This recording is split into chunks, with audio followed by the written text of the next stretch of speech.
Tu sièges au milieu de nos louanges, toi Israël. En toi se confiaient nos pères, ils se confient et tu les délivrais. Nous chantons et le Seigneur, il siège au milieu de nos louanges. Il est là, il voit nos détresses, il voit nos cœurs, il voit nos peines, mais son esprit est là, il descend sur nous. Est-ce que nous sommes conscients que son esprit est là ce matin? Amen. Son esprit est là ce matin, il siège au milieu de nos louanges et il nous fait du bien. On va le proclamer, il siège au milieu de nos louanges. Il siège au milieu de nos louanges. Il siège au milieu de nos louanges. Il siège au milieu de nos louanges. Il siège au milieu de nos louanges. Il siège au milieu de ta louange. Il siège au milieu de ta louange. Il siège au milieu de nos louanges. Dans le peuple lourd, dans le peuple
présence.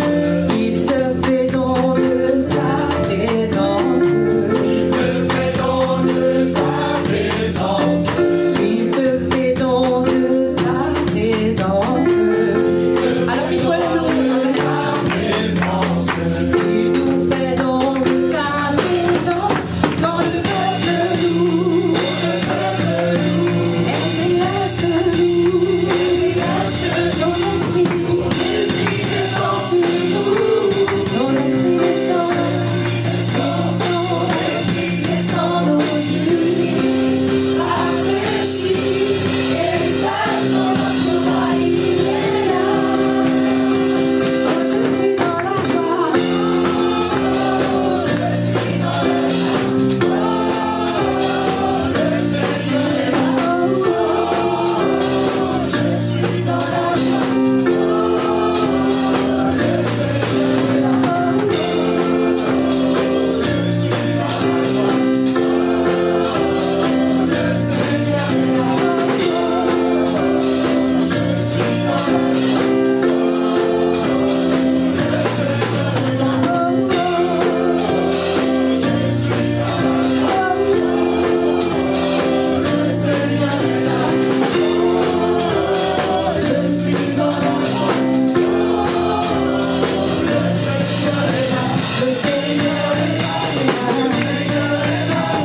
Seigneur est là.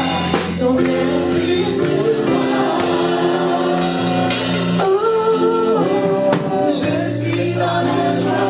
Oh, le Seigneur est là. Oh, je suis dans la joie. Oh, le Seigneur, tous ensemble. Oh, je suis dans la joie. Oh, le Seigneur. Regardez, je suis dans la joie. Je suis dans la joie. Oh, le Seigneur est là. Le Seigneur est là. Je suis dans la joie. Ce matin, et nous sommes dans la joie. Nous proclamons que nous sommes dans la joie. Malgré les difficultés, nous sommes dans la joie. Amen. Confessez ce matin. Le Seigneur est là. Je suis dans la joie. Je suis dans la joie. Le Seigneur est là. Le Seigneur est là. Le Seigneur est là. Le Seigneur est là. Son esprit est sur moi. Amen. Une offrande d'acclamation pour le Seigneur. C'est lui, notre joie. Psaume 98, verset 4.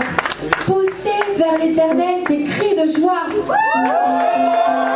vers l'Éternel des cris de joie. Vous tous, habitants de la terre, vous tous, membres de LVH, la belle aumière, épouse de Christ, faites éclater votre allégresse et chantez. Poussez vers l'Éternel des cris de joie. Poussez vers l'Éternel des cris de joie. Vous tous, habitants de la terre, avec des cris de joie, la bouche de chanteur. Avec des cris de joie, ma bouche te chantera. J'élèverai les mains et te célébrerai. Avec des cris de joie, ma bouche te chantera. J'élèverai les mains et te célébrerai. Avec des cris de joie, ma bouche te chantera.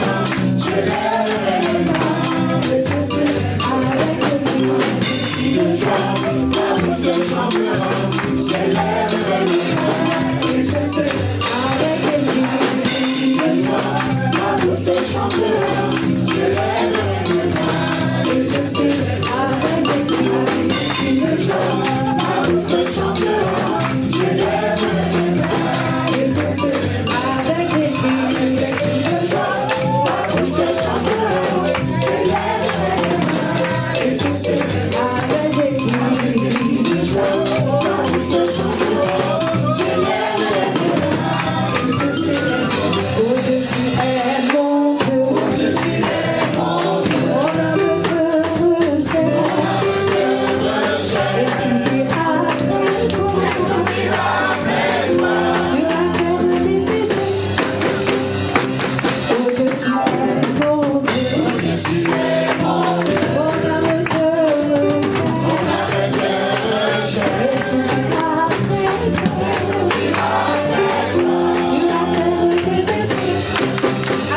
Acclamons la parole de Dieu. Alléluia. Nous pouvons prendre place. Matthieu chapitre 28, verset 20. Je vous ai dit que le Saint-Esprit m'a mis à cœur un certain nombre d'enseignements que je vous apporterai. On commence à partir du verset 19. Et nous sommes toujours au mois de janvier. J'avais apporté le deuxième dimanche déjà l'enseignement sur la croix. Car nous n'avons rien fait pour mériter le salut. Nous étions condamnés. Chacun suivait sa propre voie. Nous avons désobéi à Dieu. Et nous avons été sortis, mis hors plan de notre Dieu. Mais par amour pour nous, il a inventé la croix. Lui qui était Dieu, il s'est fait homme, il est venu. Personne ne peut dire que c'est par sa justice, par son obéissance qu'il a mérité le salut ou qu'il méritera le salut. C'est pour ça que c'est un faux enseignement que nous apportent les témoins de Jéhovah qui ne connaissent pas Jésus, qui ne savent pas que personne ne peut aller à Dieu sans passer par Jésus. C'est lui, le chemin, la vérité, la vie. Nul ne vient te perdre que par lui. Tu ne peux pas partir directement aller à Jéhovah. Tu dois passer par Jésus. C'est lui qui est venu, qui est mort sur la croix. C'est lui notre Rédempteur. Lui, seul, il a pris tous nos péchés sur lui, comme s'il était seul le pécheur du monde entier. Et il est mort à la croix. C'est sa part. C'est pourquoi nous devons nous badigeonner du sang de Christ chaque jour de notre vie. Ça, c'est sa part. Mais ce matin, c'est le message encore le plus important que tu puisses entendre. C'est ta part. Si la part de Jésus a été faite, il y a aujourd'hui 2019 ans, c'est ta part que tu vas savoir qu'est-ce que toi, tu as à faire aujourd'hui. En effet, à la croix, il a été crucifié, il a été enseveli, et les pharisiens, le monde entier a acclamé en disant voilà, enfin ce Jésus est mort, plus de miracles, enfin, pendant 3 ans, il a troublé le monde, ce magicien, ce sorcier, on a entendu tous les noms sur Jésus, et au bout du 3e jour, Marie de Magdala, quand elle se présentait, l'ange lui a dit non, non, non, non, il n'est plus là, lui a fixé rendez-vous à la montagne, va dire aux 11 apôtres, votre Dieu nous fixe rendez-vous. Et c'est là, sur la montagne, où il va leur dire ceci. Et c'est notre part. Allez, faites de toutes les nations des disciples, les baptisant au nom du Père, du Fils et du Saint-Esprit. Et enseignez-leur à observer tout ce que je vous ai prescrit. Il y a donc 3 commandements, 3 ordres qu'aucun chrétien ne peut oublier. 3 ordres. Si tu oublies ça, eh ben, tu ne sais même pas ce que tu as à faire sur terre. C'est ça, ta part, ma part. Ces 3 ordres, 1, c'est évangélisation, on en a tellement parlé. Tourne-toi vers ton voisin et lui dis-lui, voisin, Dieu t'aime. Ce que vous êtes en train de dire et de faire en 1 seconde, ça s'appelle évangélisation. Quand tu dis à ton prochain, tu sais que Dieu t'aime, il est venu, il est mort pour toi, ça s'appelle évangélisation. Tournez-vous vers votre voisin, dis-lui, sois baptisé. Eh bien, en 2 secondes, nous avons accompli les 2 premiers ordres. Tourne-toi vers ton voisin, dis-lui, observe tout ce que Dieu t'a prescrit. Tu vas lui répéter 2 fois parce que c'est le thème du message. Observe tout ce que Dieu t'a prescrit. Eh bien ça, j'ai demandé pardon à Dieu. Parce que si les 2 premières parties du commandement sont connues, nous, pasteurs, on n'a pas assez insisté sur la partie enseignement, comme si c'était quelque chose qui est réservé à des spécialistes. Oui, il y a un appel pour être évangéliste, mais tout le monde doit faire œuvre d'évangéliste. Oui, il y a un appel pour être enseignant de la parole, mais tout le monde doit faire œuvre d'enseignant. Quand tu dis à ton frère, observe tout ce que Dieu t'a prescrit, c'est ça ce que ça veut dire enseigner. C'est clair, hein? Enseignez-leur. Il est dit aux apôtres, aux disciples de Jésus. Tu es disciple, tu dois enseigner. Mais enseigner pour faire quoi?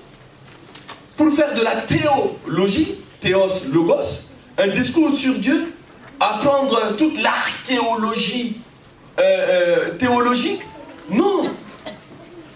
Quand tu es chrétien, tu dis à ton frère, observe tout ce que Dieu t'a prescrit, c'est ça enseigner.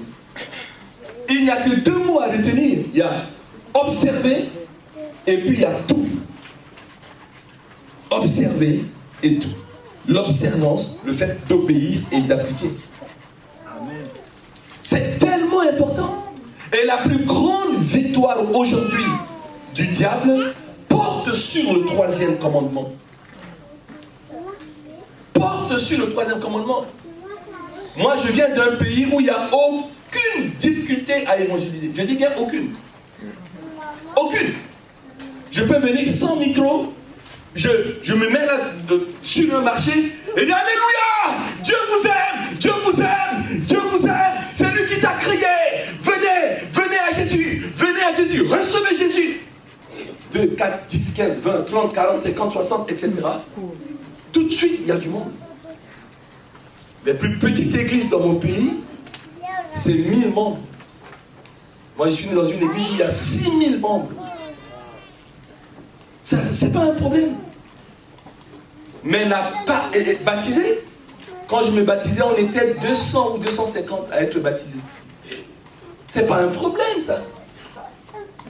Dans mon pays, évangélisé, baptisé. Mais là où il y a le problème, c'est la troisième partie. Enseignez-leur à observer tout ce que je vous ai prescrit. On n'a pas évangélisé le monde entier. Ils viennent à Dieu et ensuite laisser les chrétiens se débrouiller. Non. Il faut que toi, pas seulement le pasteur, mais il faut que toi, moi, nous disons à notre prochain, chaque fois que nous observons qu'il n'a pas observé ce que Dieu a prescrit, je le lui rappelle.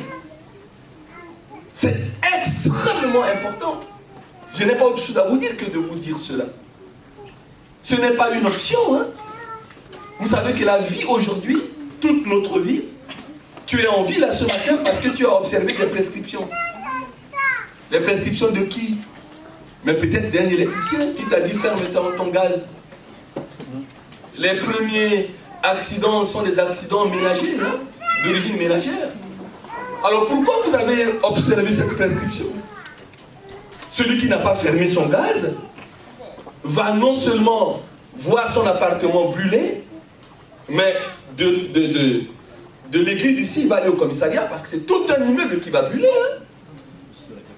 Tu n'as pas un autre choix que d'observer les prescriptions. Amen. Ce n'est pas une option. C'est un problème très sérieux. Lorsque tu te promènes, et à un moment donné, oui, j'ai la liberté de circuler. Mais lorsque tu vois danger de mort, ne passez pas ici. Tu es obligé d'observer cette prescription. Si tu franchis cela, ça s'appelle un suicide. On va dire oui, c'est EDF du coin, on va porter plainte. Mais l'EDF du coin va dire, monsieur, madame, votre enfant ou vous-même, c'est marqué, nous avons averti. Hein. Alors si vous n'observez pas cette prescription, nous déchargeons toute notre responsabilité. Moi, Africain arrivé en France en 86, j'étais étonné de voir des gens descendre sur des rails, manger même des madeleines en se promenant sur les chemins. Je dis, mais ils ne vont pas être électrocutés. Il y a des gens qui s'en fichent. Jusqu'au jour où il va être électrocuté, voilà, c'est comme cela. J'ai posé la question, même pas un mois, parce que j'en avais marre d'attendre, de 14h à 16h30 ici au cabinet à Saint-Christophe, j'ai dit à mon médecin, mais il y a du monde quand même. On vient faire pour vous voir 14h à 16h30. Pourquoi il y a autant de malades, monsieur le médecin? Et curieusement, il me dit, monsieur Binois, je vais vous étonner, mais c'est parce que les gens n'observent pas les prescriptions qu'on leur dit. Et vous-même, est-ce que vous observez?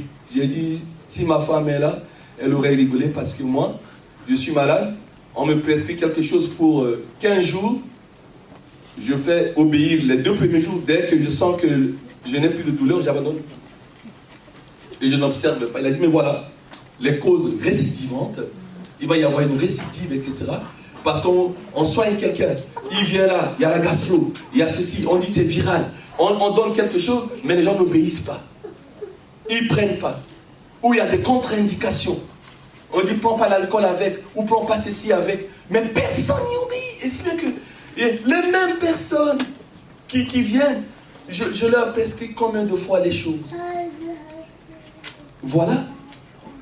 Tu es diabétique aujourd'hui, les prescriptions sont quotidiennes. Et toute la vie. Par exemple, ou tu es hypertendu. Si Dieu ne te fait pas grâce, tu dois observer cela. Et si tu n'observes pas immédiatement, tu passes de 13 à 18 ou 19 de tension. Ce n'est pas un sujet d'option. Et donc aujourd'hui, le Saint-Esprit veut nous rappeler fortement cela, quelle que soit notre situation par rapport à Dieu, nouveau disciple, ancien disciple, tu te dois d'observer tout ce que Dieu t'a prescrit dans ta vie, un point, un trait. Si Adam et Ève avaient continué à observer tout ce que Dieu a prescrit, nous ne serions pas dans cette galère aujourd'hui. Donc, c'est un vieux sujet. C'est ça qui a fait mauvais tour à l'homme. Le défi que j'ai aujourd'hui, c'est d'appliquer, c'est d'observer ce que Dieu m'a prescrit dans ma vie, que je retrouve dans sa parole, mais également par les inspirations qu'il me donne. Fais ceci, fais cela, mais que je ne le fais pas. Voilà ta part, belle-lumière. Voilà ta part à faire, parce que Dieu, le souffle de vie, tu n'as pas autre chose à faire que de sortir de ton égoïsme spirituel et de dire à quelqu'un d'autre, Dieu t'a aimé, pense à lui, viens à lui. Ça s'appelle l'évangélisation. Et il commence à venir, dis-lui, je t'aime tellement, mais il faut que je te dise quelque chose. Il faut que tu sois baptisé. Celui qui croira et qui sera baptisé sera sauvé. Marc 7,16. Celui qui ne croit pas est déjà condamné. On n'a pas d'autre choix que d'enseigner le baptême. Parce que c'est un ordre. On n'a pas d'autre choix que de prier pour que mon frère, ma soeur, qui vient déjà à Dieu, mais il faut qu'il soit baptisé. Je peux passer des jours, des nuits avec lui, à aller au restaurant, à passer des nuits ici, des jours ici. On est très copains, on est très amis. Mais si je ne lui dis pas l'ordre de Dieu, je ne l'aime pas. Il faut que je lui dise pour que tu sois baptisé.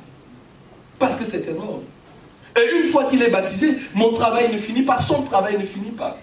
Il faut que je dise, observe ce que Dieu a fait dans ta vie. Je vais vous donner juste 4 exemples avec un témoignage et ce message va être au terme. Le premier exemple que je vous donne, c'est un homme que j'ai envié dans la parole de Dieu.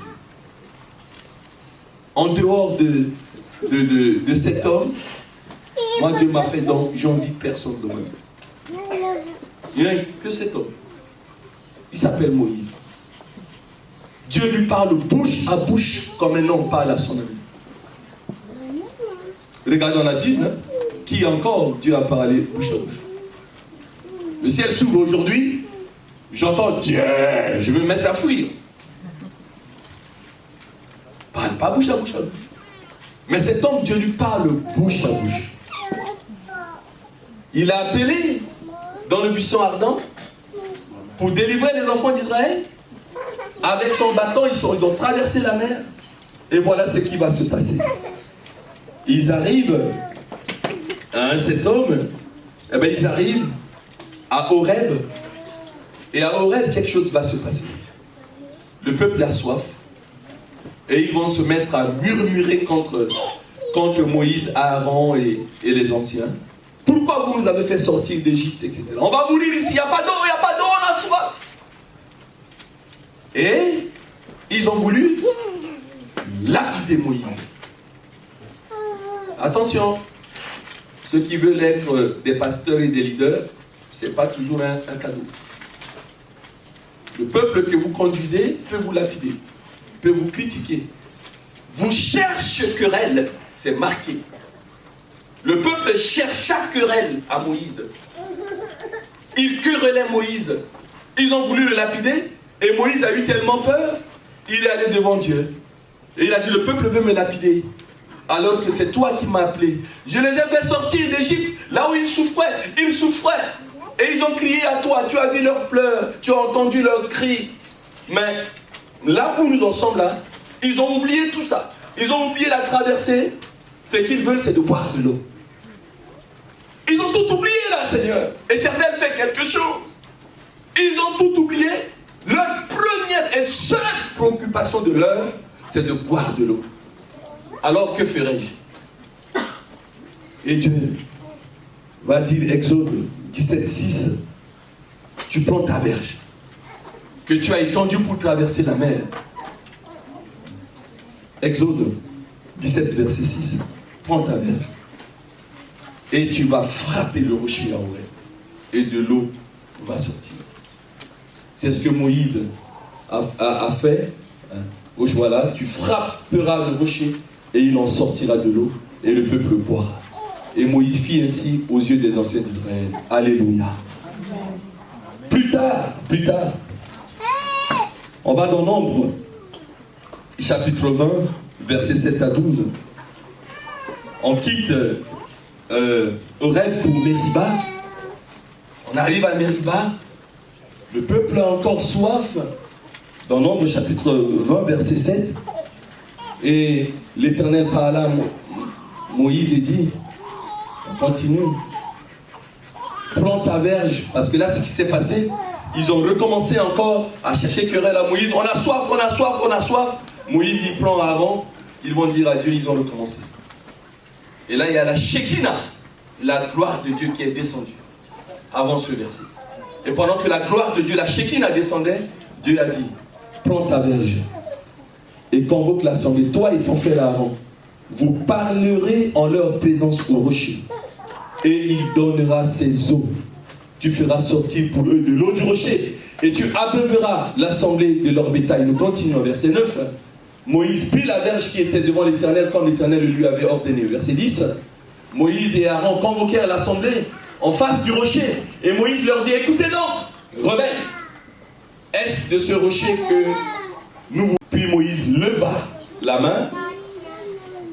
L'ordre était de parler au rocher. Cette fois-ci, il leva la main et frappa. Il en avait marre. Vu l'ingratitude du peuple, ils l'ont poussé dans ces derniers retranchements. L'homme de Dieu est perdu. Il n'est plus rempli du Saint-Esprit, comme au début du culte on dit soyez remplis. Il est là. Le peuple l'a exaspéré. Il a oublié l'ordre de Dieu. Il prend sa verge avec colère. Écoute bien, toi qui as la colère. Bam! Bam! Il a frappé 2 fois le rocher avec sa verge. Il sortit de l'eau en abondance. L'assemblée but sous des acclamations. Ouh! Il y a l'eau comme l'autre fois.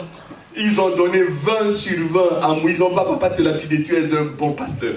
Tu es un bon berger. Mais ta verge là, il y a de la puissance. Mon pasteur, il a un bâton. Il a une verge. On peut traverser la mer avec. C'est mon pasteur. Il a un bâton. Quand on a soif, il frappe le rocher. Et là, il a encore frappé la tête du rocher 2 fois. Hein? Et l'eau est sortie. Donc il a eu 20 sur 20. Et pendant que le peuple donna 20 sur 20 au pasteur Moïse, Dieu a donné 0 sur 20. Coucou, vous qui courez sur Internet, tel pasteur est puissant, tel pasteur est puissant, tel pasteur est puissant. Vous lui donnez 20 sur 20. Mais quelle est la note de Dieu que Dieu lui donne? Et c'est ce que Dieu lui a demandé de faire. Et Dieu va lui donner 0 sur 20. Nous continuons verset 12. Et le verdict est là. Alors l'Éternel dit à Moïse et Aaron, parce que vous n'avez pas cru en moi. Oh, quel rapport? Quel rapport? Oui, Dieu établit un rapport entre la désobéissance, la non-observance, la non-observation de son ordre par le fait que tu ne crois pas en moi. Pour Dieu, c'est clair. Parce que vous n'avez pas cru en moi. Il n'a pas dit parce que vous avez désobéi à mon ordre. Non.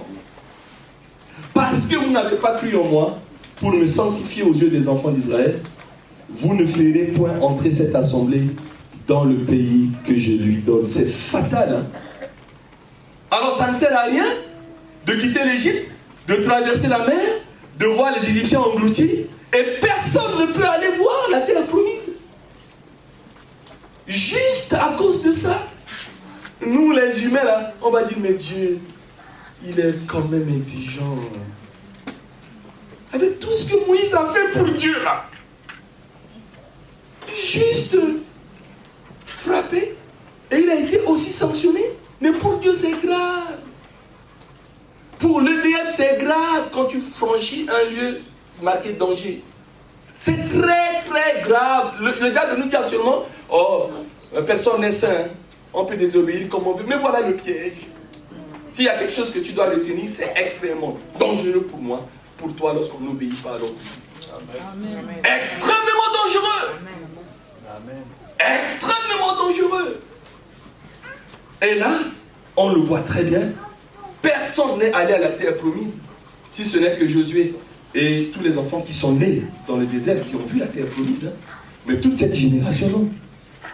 Pourquoi? Parce que le pasteur Moïse n'a pas respecté l'ordre divin, l'ordre de Dieu. 1 Corinthiens 10,4, on va vous dire quelque chose pourquoi c'est grave, parce qu'on n'a pas le temps. Pourquoi c'est grave? Pourquoi ça a été grave, si grave, de frapper le rocher? 1 Corinthiens, 1 Corinthiens chapitre 10, verset 4, là on est dans 1 Chronique. 1 Corinthiens chapitre 10, verset 4.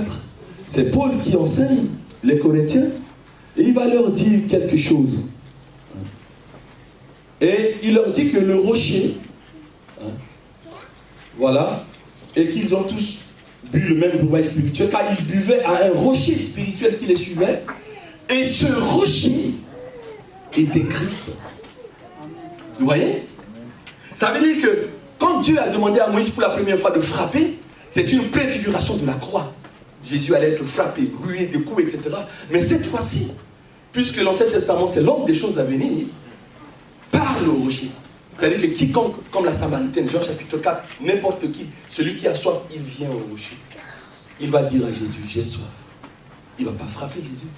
C'est-à-dire que cette fois-ci, c'était très grave. Parce que l'enseignement qui préfigurait derrière ça, Moïse ne l'a pas accompli. On n'a pas à frapper Jésus tout le temps. Ça, c'est la croix, une fois. Mais le monde entier doit parler à Jésus. Dis à Jésus. Parle à Jésus. Dis à Jésus. Venez à moi, vous tous qui êtes fatigués et chargés, et je vous donnerai du repos. Père, j'ai soif. Il a dit à la Samaritaine, et si tu savais qui te parlait, c'était à moi de te donner de l'eau, et l'eau que je te donnerai deviendra une source d'eau vive en toi. Ce n'est pas à moi de demander l'eau, madame, mais c'est à vous de me demander de l'eau. Mais c'est parce que vous ne savez pas à qui vous parlez. Déjà, vous avez eu 5 hommes, et celui avec qui vous vivez n'est pas votre homme. Donc, prophétique exercé. Ah bon? Elle a couru, elle a dit, venez voir un homme qui a dit toute ma vie. Et elle a évangélisé toute sa famille. Donc je ne vais pas très loin. Quand Dieu te dit, fais pas quelque chose et que tu le fais, même si c'est une démonstration de puissance pour des humains, mais pense à la nôtre de Dieu. Est-ce que c'est ce que Dieu t'a demandé de faire? On fait tellement de choses sous des acclamations qui permettent de désaltérer des gens. Mais Dieu, celui qui m'a envoyé, celui qui t'a envoyé, est-ce qu'il t'a demandé de faire ça? Est-ce qu'il t'a demandé de frapper ou il te demandait de parler? De parler. Parle au rocher, parle à Jésus. Et Jésus va donner de l'eau au peuple. Et toi, tu l'as frappé, Jésus, pour que l'eau puisse, eh bien, sortir. Vous savez, moi qui suis parent, c'est la meilleure qualité qu'un parent attend de son enfant, c'est d'obéir, parce que c'est protecteur pour lui. Touche pas à l'huile chaude. Mais c'est parce qu'il t'aime qu'il t'a dit, enfant. Mais si tu dis, papa qui m'a mis au monde, maman qui m'a mis au monde, ils n'ont pas assez d'expérience, je suis plus intelligent. et tu vas toucher à l'eau, à l'huile chaude, ça va te brûler. Tu garderas les conséquences toute ta vie. Je l'ai montré quand je me suis marié à mon épouse. Une tache noire, je suis déjà bien noir. Mais il y a une tache noire là, ici, dans le pouce. Vous voyez, quand on se connaît, on se fiance, tu contrôles tout sur la femme contrôle tout sur toi. Ah, c'est quoi? Pourquoi tu as une cicatrice? C'était quoi? Et on lui raconte nos vies. Ah, tu as une tache là, c'est un grain de beauté. Ah, mais là, pourquoi tu as ça? Et elle est arrivée là, hein, cette petit canard des îles. Hein, ici. J'ai dit, mais tu sais, là, c'est le signe d'une désobéissance. En effet, il y avait un fer à repasser qui était là. Et ma maman me disait toujours, touche pas. Mais comme j'étais tellement têtu, j'ai pris le fer à repasser pour m'amuser avec. Et puis, paf, le fer s'est collé ici, à mon grand pouce. Et ça, je n'oublierai jamais ça. Ça a mis du temps pour guérir. Et la cicatrice est restée comme pour me témoigner cela. Le fer allait passer. Je ne savais même plus quel âge, mais je me souviendrai toujours de cela. C'est important. Deuxième exemple, hein, et à te donner. Waouh! Là, on lit 1 Roi, chapitre 13, verset 10 à 24. Je vous le résume rapidement. Nous connaissons Jéroboam, qui a désobéi à Dieu, qui a fait de l'idolâtrie, qui a fait des veaux d'or. Et puis Dieu n'est pas content parce qu'il n'a pas suivi le chemin du papa David, etc. et tout. Et Dieu va envoyer un prophète depuis Juda pour aller à Bethel pour le destituer. Et il va donner l'ordre à ce prophète. Et il va dire, tu vas à Bethel, tu vas rencontrer Jéroboam, et tu vas dire à Jéroboam, je te destitue. Un roi, chapitre 13, verset 18 à 24. Je te destitue et je vais mettre Josias à ta place. Et voilà que ce prophète, il va quitter Juda pour aller voir Jéroboam. Et Dieu va lui donner cet ordre. Il dit, quand tu vas aller voir Jéroboam, 3 choses. Tu ne manges pas. 2, tu ne bois pas. Et une fois que tu vas accomplir la mission, tu reviendras pas par le même chemin. 3 choses. Voilà un ordre qui a été donné. C'est un prophète. Hein? Tout à l'heure, je vous ai parlé de Moïse. Tu peux être appelé de Dieu, être libérateur, ce que tu veux, mais il faut que tu obéisses. Sinon, sanction. Là, il s'agit, on quitte un pasteur, on est avec un prophète.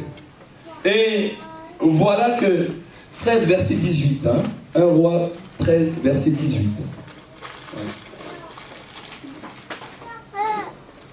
Voilà. Reste là comme ça. Je vous mets l'eau à la bouche, à la maison, vous allez lire avant les versets 18. Ce qui se passe, il arrive à Bethel et il dit, Jéroboam, Dieu m'envoie, ce que tu fais n'est pas bon. Voilà, maintenant un certain Josias va te remplacer. Il ne faut jamais faire ça à un roi.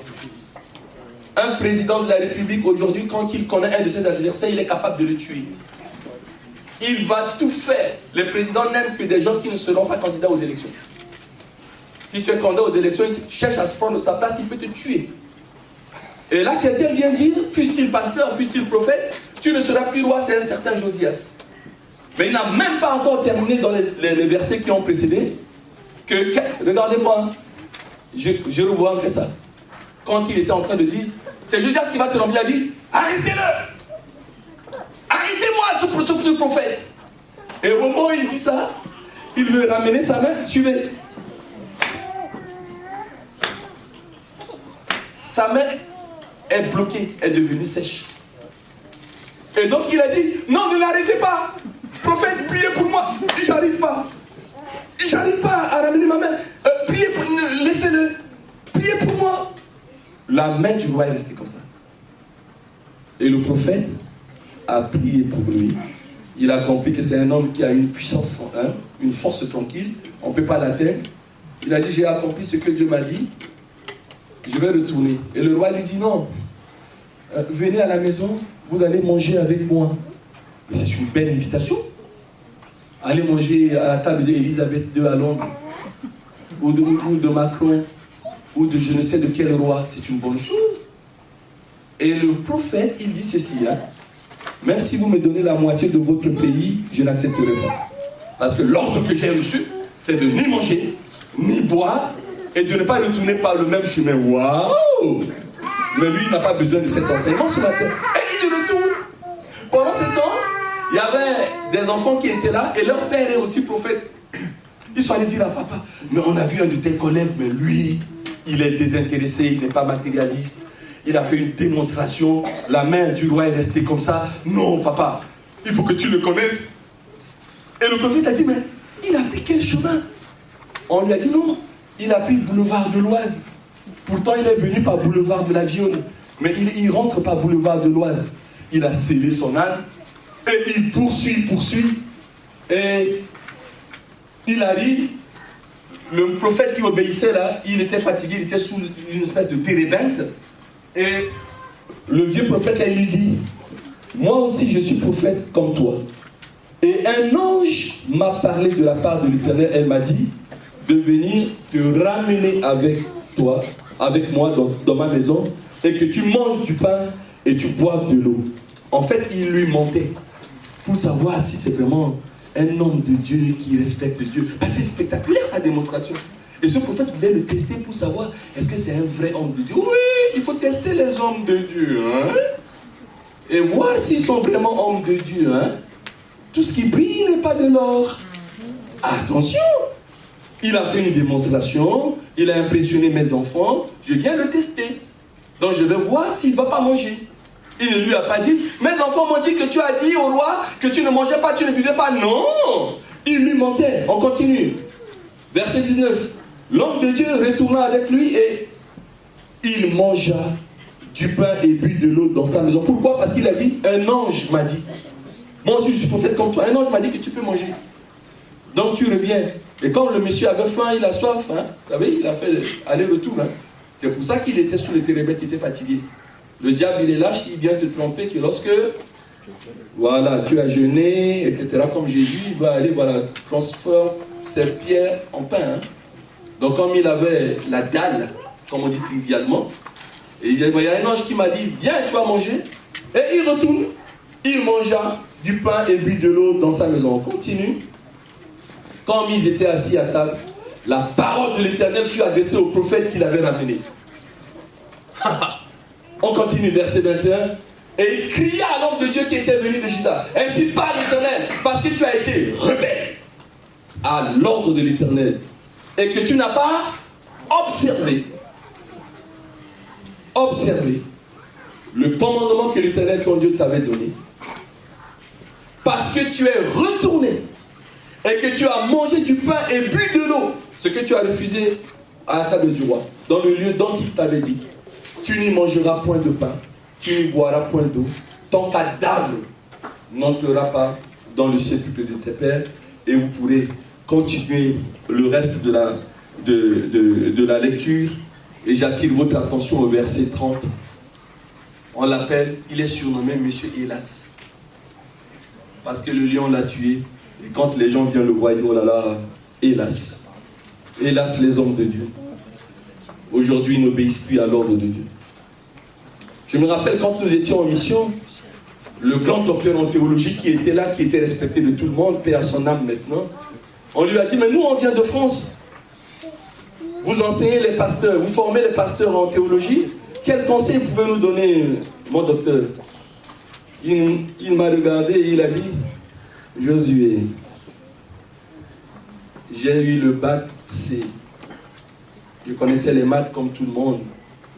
Avec des oncles, on est allé en Europe pour faire des études, pour être médecin, etc. Mais Dieu m'a mis à cœur de venir tout de suite dans une faculté de théologie qui est juste à côté de Cergy, là où tu viens. Et j'ai fait doctorat et toute ma famille a été déçue de ce que je devais être un grand intellectuel, et j'ai fait théologie. J'ai formé des pasteurs. Mais ce que je vais te dire, les pasteurs enseignent la parole de Dieu, mais ils sont les premiers à ne jamais mettre en pratique. Tu en fais ce que tu veux, Mais nous, pasteurs, nous ne mettons pas. C'est un grand secret que je te communique. Et c'est la seule chose que tu dois retenir de nous. Vous voyez?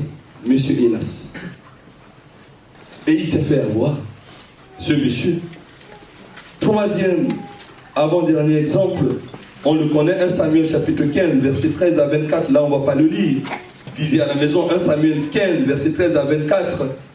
Samuel a dit à Saül, tu vas aller combattre Amalécite. Écoute l'ordre de Dieu. Dieu te donne la victoire, mais voilà une condition. Une fois que tu as gagné les Amalécites, tu tues le roi. Et les veaux, les bœufs, l'or, l'argent, tu ne touches à rien. Tu écoutes? Oui, j'écoute. Je vais te donner la victoire. Mais tu ne vas pas les déposséder et dépouiller. Non, non, non, non. Vous prenez l'or, l'argent, les euros, les dollars que vous avez trouvés dans ce pays, vous les brûlez. Tu écoutes, j'écoute. Tu écoutes, j'écoute. Il va, il a la victoire. Et au moment où il a la victoire, Samuel vient dire à Saül, Alléluia! Tu vois, Dieu n'a pas menti. Tu as accompli tout l'ordre de Dieu. Saül a dit oui. Et au moment où il dit oui, on entend Bé. Il a dit, mais c'est quoi ce bêlement? C'est quoi ce bêlement? Et Saül ouvre grand les yeux et dit à Samuel, bon, ben, c'est quelques brebis de bonne chair, bonne graisse que, bon, comme on a eu la victoire, quoi. Le peuple a réservé ça pour qu'on puisse fêter la victoire à la gloire de Dieu. Une belle agape. À la gloire de Dieu. À la gloire de Dieu. Et ça ne fait pas rire, Samuel. Saül dit, mais à la gloire de Dieu, prophète. Samuel ne rigole pas. Et dans ma Bible, j'ai les photos. Hein. On voit la photo de Samuel et il ne sourit pas. Dans votre Bible, il n'y en a pas, mais dans ma Bible, il y a les photos. Il ne sourit pas. Il dit, mais qu'est-ce que Dieu t'a dit là? Il fallait dévouer à l'interdit. Oui, mais j'ai eu peur du peuple. Attention à vous, leaders, que vous avez peur du peuple, que les gens ne vous aiment pas. Vous devez enseigner tout le conseil de Dieu, même si un chrétien ne doit pas vous aimer. Sinon, vous ne serez pas pasteur. Je vous le dis clairement. Il faut enseigner tout le conseil de Dieu. Après, tu dis à Dieu, tel frère, telle soeur, ne me piffe plus, ne me kiffe plus parce que je lui ai enseigné tout le conseil de Dieu. Sinon, qu'est-ce qu'on fait là? On fait quoi? Il dit, tu as eu peur du peuple? Oui. C'est le peuple qui a décidé à l'unanimité. À l'unanimité? Qu'est-ce que Dieu t'a dit? L'obéissance vaut mieux que le sacrifice. Eh bien, destitué, disqualifié. Et c'est comme ça que Dieu a disqualifié Saül parce qu'il n'a pas obéi. Lisez cela à la maison. Le seul exemple sur lequel je vais terminer les deux exemples. À la maison, lisez Genèse, chapitre 22, du verset 9 à 18, c'est Abraham. Offre ton fils son sacrifice. C'est un ordre. Cet ordre était discutable. Cet ordre était contradictoire. Cet ordre était paradoxal. Cet ordre est illogique. Comment promettre un fils unique? Un fils de la promesse, pardon. Et puis ce même fils de la promesse, le même Dieu, vient se contredire pour dire à cet homme, tu l'offres en sacrifice. Il n'y avait pas de sacrifice humain, hein. On offrait des bétails, on offrait des brebis. La première fois, Dieu dit, offre un homme. Mais quand même, il n'y a pas de précédent. Il cherche la jurisprudence pour savoir s'il y a eu ce cas qui s'était déjà produit. Il n'a pas trouvé. Mais il va réfléchir, il va dire, mais au moment où il marchait avec ses serviteurs, à un moment donné, quand il a vu la montagne, il a dit à ses serviteurs, restez ici. Moi et le jeune homme, nous irons adorer et nous reviendrons. Il était perplexé. Et pendant qu'il était avec son fils Isaac, il va lui dire, mais papa, voici le bois. Mais où est l'agneau? Et il va dire à son fils, je vais te tuer. Non. Il dit, Dieu pourvoira. Amen. Dieu pourvoira. Frère, sœur, s'il te plaît, dans l'œuvre de Dieu, ton raisonnement, ton intellectualisme, ton instruction, tes diplômes, tu n'en as pas besoin pour appliquer le thème de ce matin. Je dis, tu n'en as pas besoin. Je ne dis pas qu'on n'a pas besoin d'être intelligent, instruit. Non, non, non, non, non. Je suis moi-même diplômé. Hein. Si je n'étais pas diplômé, on va dire oui, mais il n'a pas été à l'école. C'est comme ça les pasteurs. Non. Moi, j'ai été à l'école. Bac plus 5. Comme dit Paul. Je suis très instruit. Paul a dit ça. J'ai été formé par Gamaliel. C'est Paul qui dit. On le traite d'orgueilleux. Mais il rappelle les choses. Je dis simplement que dans l'observance de la parole de Dieu, si tu raisonnes, tu vas être bloqué. Voilà un cas où Abraham a pris en flagrant délit Dieu de contradiction. Il a pris Dieu en flagrant délit de paradoxe. Dieu s'est contredit. Mais malgré ça, il n'a rien dit. Et c'est au moment où il lève l'épée pour tuer son fils. C'est là où il va entendre ce bêlement spirituel. L'ange de lève pas la main sur le jeune homme. Il veut se retourner. Voilà un bétail qui est là. Voilà une brebis qui était là. Et vous suivez après. Il a dit, parce que tu as cru au moins. Mais Dieu, enfin on comprend. Mais il a cru, il a quitté son pays et tout. Il dit, maintenant je sais que tu me respectes. Maintenant je sais que tu crois en moi. Alors voilà les promesses qui vont accompagner maintenant. Quand tu obéis à Dieu, en fait Dieu veut te faire des promesses, mais il attend aussi. Au moment où tu obéis, malgré que tu as dépassé tes raisonnements, et tes promesses viennent. Amen. Alors Dieu devient débiteur envers toi si tu accomplis cette promesse-là. C'est cela. C'est la logique. Le dernier verset, Actes chapitre 9, verset 10 à 17, on laisse Abraham. Hein. Je prends un cas dans le Nouveau Testament, c'est important. Le reste, je garde ces enseignements pour moi parce que le temps court. Un homme qui s'appelle Saul de Tarse, pharisien, il considérait les chrétiens comme une secte. Eh bien, il leur faisait du mal. Il avait une lettre de mission pour cela. On se rappelle d'Étienne. C'est lui qui était le chef de bande, qui a été lapidé, tué. On se rappelle de la prière d'Étienne, eh bien, qui a dit, Père, pardonne-leur. Et cet homme était sur le chemin de Damas. Jésus va le terrasser. Il est ébloui. Il ne regardait pas. On l'a conduit quelque part. Et pendant qu'il était dans cette rue appelée la droite, Dieu va donner un ordre à qui? À Ananias. Il va lui dire, et le Seigneur dit à Ananias, lève-toi, va dans la rue qu'on appelle la droite et cherche dans la maison de Judas un nommé Saul de Tarse. Ça nous concerne nous aujourd'hui. Parce que Dieu nous parle. Va, on continue, verset 12. Car il prie. Et pendant qu'il prie, il a vu en vision un homme du nom d'Ananias qui entrait et qui lui imposait les mains afin qu'il lui recouvrât la vue. Ananias a dit, ok, je vais exécuter faux. Ananias, c'est toi et moi. J'aime trop ce passage parce que nous on discute.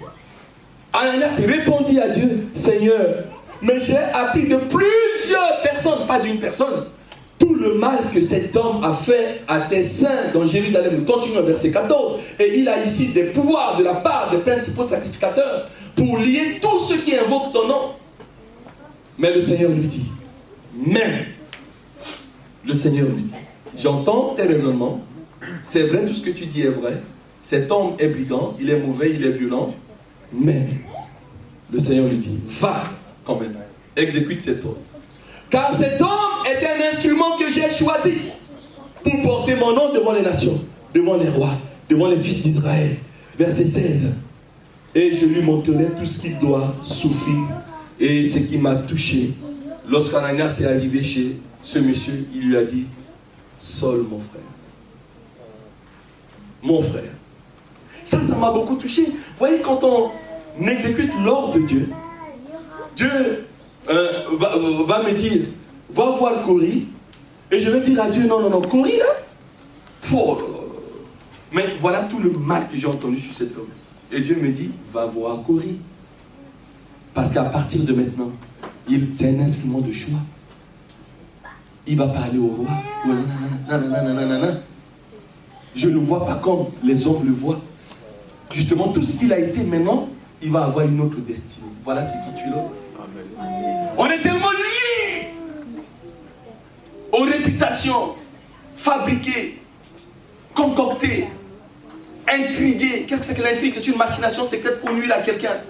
Les gens font tout pour que tu ne viennes pas parler à quelqu'un. Mais cet homme, même s'il a tué, mais à partir du chemin de Damas, il est devenu un instrument de choix. C'est lui qui a poussé plus que tous les autres apôtres. Attention. Obéis à ce que Dieu te dit. Tu ne peux pas continuer. Il n'y a même pas encore la Sainte Seine depuis que je vais m'arrêter. Je suis une pipelette. Il faut que je m'arrête. Le reste, rendez-moi ma visite, on continuera. On va parler.